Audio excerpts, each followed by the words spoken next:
Video को start करने से पहले मैं आप सबको बोलना चाहता हूँ कि इस टॉपिक के ऊपर मैंने एक फ़र्स्ट पार्ट भी बना रखा है।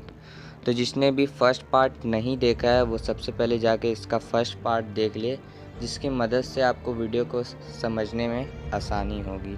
उसका लिंक मैंने डिस्क्रिप्शन और वीडियो के आई बटन में दे दिया है, तो जाकर सबसे पहले आप पहला पार्ट देख लो। तो चलिए वीडियो को स्टार्ट करते हैं।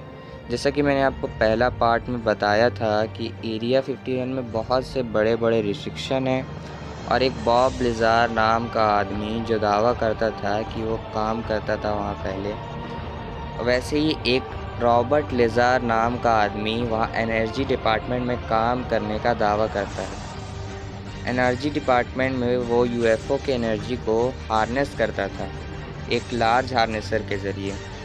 उनके हिसाब से 2004 में डैन ब्यूरेस नाम का आदमी पब्लिकली सामने आया और उसने कई डेंजरस बातों को बताया।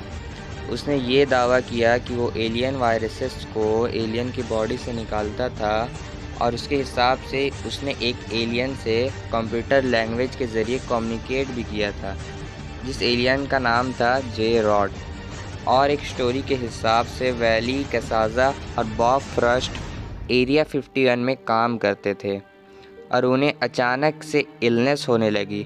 स्टोरी के हिसाब से वहाँ पर कोई बहुत भयानक एक्सपेरिमेंट किया गया था जिसमें ये दोनों इन्फेक्ट हो गए थे और आखिर में अनफॉर्चुनेटली इनकी मौत भी हो गई। बाद में इन दोनों की घटना को कवर अप करने की कोशिश की गई, छुपाने की कोशिश की गई। फिर एक अनजान आदमी ने इन दोनों को न्याय दिलाने के लिए एरिया 51 पे एम्प्लॉयज़ का ख्याल ना रखने के लिए इसने कोर्ट में केस दर्ज कर दिया।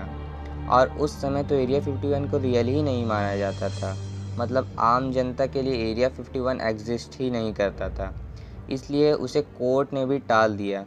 लेकिन आखिरकार कुछ सपोर्ट करने वाले डॉक्टर्स उन दोनों की बॉडी को चेक किए आईटी टेक्नोलॉजी की मदद से, पर डॉक्टर समझ ही नहीं पाए कि उनके शरीर में क्या हुआ था। जो सब्सटेंस उनकी बॉडी में पाए गए थे वो हमारी धरती को तो बिल्कुल ही बिलोंग नहीं करते थे।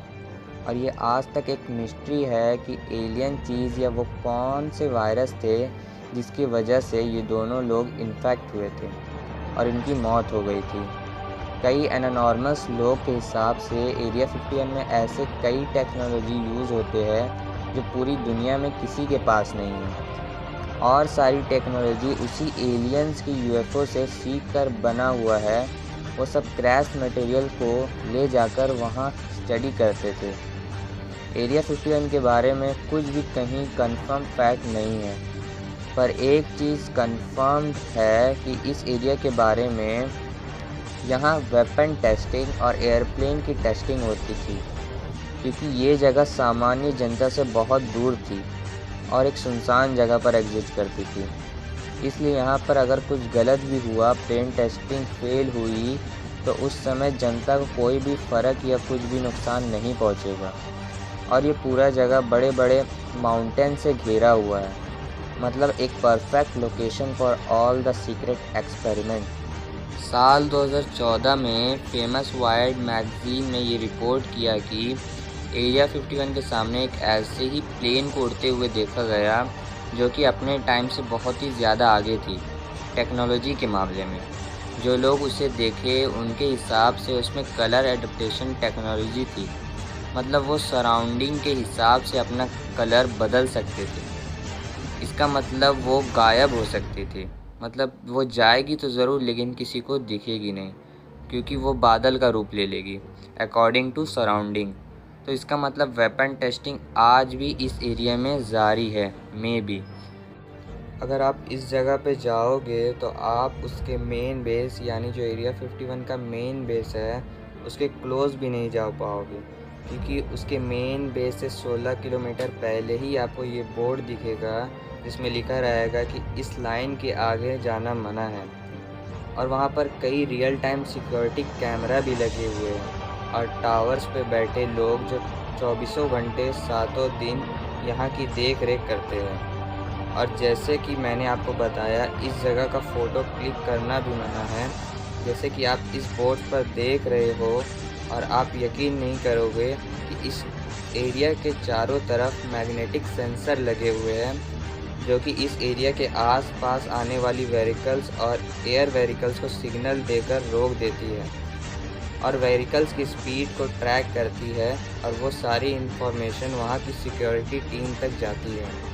वहाँ का एक एक्स गार्ड जिसका नाम फ्रेड डेनहम था, जिसने ये रिवील किया, उसे ये ऑर्डर मिला था कि अगर वो बाउंड्री के आसपास किसी को भी देखेगा तो उसे गोली से मार दे।